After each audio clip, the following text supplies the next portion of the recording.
সকলকে আবারও স্বাগত আমাদের আজকের এক নতুন এপিসোডে। এবারও আমরা ঘুরে ফিরে চলে আসছি ফুলবাড়িয়ার সেই ঐতিহ্যবাহী স্থান বরবিলা। বরবিলার প্রাকৃতিক সৌন্দর্য, নৈসর্গিক সৌন্দর্য এবং এর কৃত্রিমতার সাথে আমরা আশেপাশের পরিবেশগুলো দেখতে থাকুন, উপভোগ করতে থাকুন আমাদের এই সাধারণ ভিডিওগুলো। আমরা যে দূরের যে দৃশ্যটি দেখতে পাচ্ছি তা দূর থেকে বরবিলের দৃশ্য। আপনারা দেখতে পাচ্ছেন সবুজের সমারোহ বরবিলার কাছাকাছি। ধান ক্ষেত বিশাল, দেখতে পাচ্ছেন পাহাড়ি অনেক গাছপালা, অনেক সৌন্দর্য। দেখতে পাচ্ছেন আমের বাগান,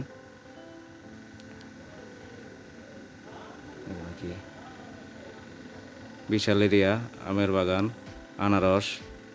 এই সামনে দেখা যাচ্ছে কলার বাগান, অনেক বিশাল বড় বড় বাগান, পাহাড়ি ফলজ সম্পদ, নৈসর্গিক সৌন্দর্য, প্রাকৃতিক সমারোহ। এখানে আছে আনারস বাগান, আমাদের ফুলবাড়িয়ার ঐতিহ্যবাহী আনারস। এবং আমাদের ফুলবাড়িয়ার সবচেয়ে বড় জনপ্রিয় হলো কাঁচা হলুদ। সেই কাঁচা হলুদ আপনারা দেখতে পাচ্ছেন।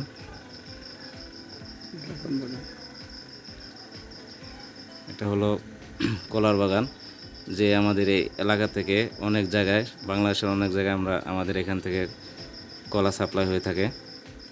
আমরা চলে আসছি সেই আমাদের ঐতিহ্যবাহী জায়গা বরবিলাতে। কিন্তু দুঃখের বিষয় হলো এবার আগের তুলনায় সাপ্লাই একটু কম। আশা করি শীতের সময় সাপ্লাই পরিপূর্ণ হয়ে যাবে।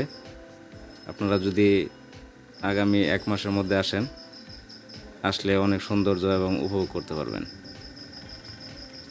আমরা আস্তে আস্তে বিলের সামনে যাচ্ছি। দেখতে পাচ্ছেন সামনেই অনেক বড় বিল। আপনারা যদি কখনো আসেন,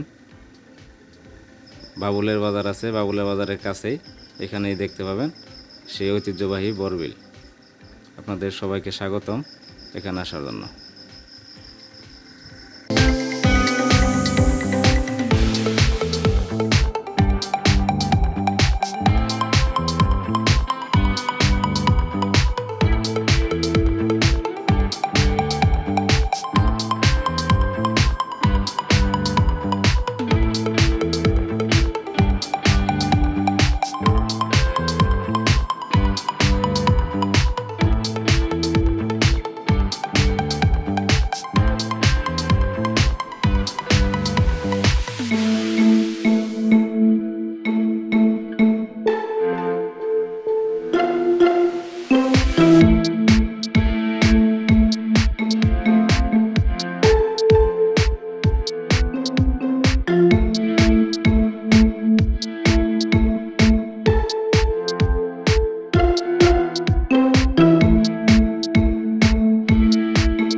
মতন এবারও আমাদের বরবিলাতে জনাব হেমদাদুল হক সাহেব গান পরিবেশন করবে।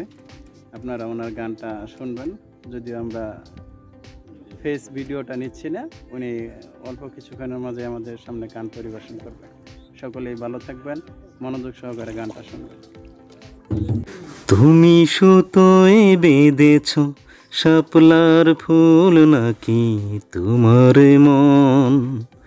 তুমি সুতোয় বেঁধেছ শাপলার ফুল নাকি তোমার মন?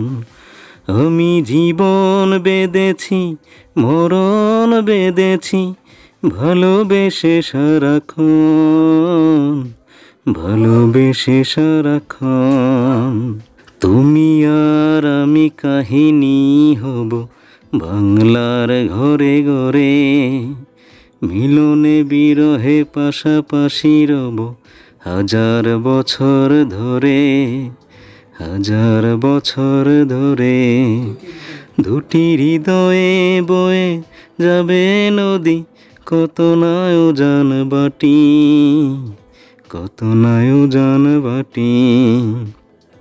আমি তোমাকে হারালে অবিরাম হবে দু চোখে বরষণ, দু চোখে বরষণ। তুমি সুতোয় বেঁধেছ শাপলার ফুল নাকি তোমার মন? আমি জীবন বেঁধেছি, মরণ বেঁধেছি, ভালোবেসে সারাক্ষণ, ভালোবেসে সারাক্ষণ।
প্রায় 1 ঘন্টা ঘোরাঘুরির পর আস্তে আস্তে আমরা চলে আসছি ঘাটের কাছাকাছি। ঘাটের কাছাকাছি এসে আমরা এখান থেকে নেমে নতুন স্থান দর্শনের জন্য আগাবো। মন চাচ্ছিল না যে আমরা বিল থেকে উঠে পড়ি, তবুও সময় স্বল্পতার কারণে আমরা শেষের দিকে চলে এসেছি। ফটো সেশনের কাজ শেষ করে পানির সাথে খেলা করে আমরা অল্প কিছুক্ষণের মাঝে বিল থেকে উঠে পড়ব। এর পূর্বে কিছু সেলফি তুলে নিলাম।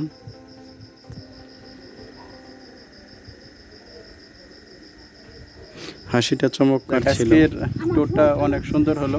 যাই হোক, বড়বিলাতে আমরা আসছি, পরিবেশটা অত্যন্ত চমকপ্রদ ছিল। রোদের প্রখরতা তেমন নেই, রোদ নাই কে শালার রোদ নাই কে, কিছু মিলে অনেক ভালো ছিল।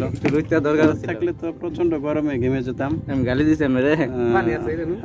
আজকে পরিবেশটা অনেক ঠান্ডা, আর যে মুহুমুহ বাতাস, মুগ্ধ পরিবেশ, এটা আসলে মনে গেঁথে থাকার মতন। সবকিছু মিলে ভালো, যদিও আগের মতন শাপলার আবাস দেখতে পাচ্ছি না। ওই পাশে কিছু শাপলা দেখতে পেলাম। সব কিছু মিলে অনেক সুন্দর হয়েছে। আশা করি এর পরবর্তীতে বিলের পরিবেশ পরিস্থিতি আরও ভালো থাকবে। আপনারা ইচ্ছা করলে আসতে পারবেন। এখনও অনেক সুন্দর পরিবেশ। এখন আমরা সিদ্দিক সুইট মিট বিখ্যাত গারো বাজারের মিষ্টির দোকানে চলে এসেছি। চারপাশের পরিবেশ চমকপ্রদ ছিল, যদিও তেমন কোনো ভিড় ছিল না। আমরা অল্প কিছুক্ষণের মাঝেই আমাদের খাওয়া দাওয়া সেরে মিষ্টি ক্রয় করে আজকের মতন বিদায় নিচ্ছি। সকলে ভালো থাকবেন। ধন্যবাদ।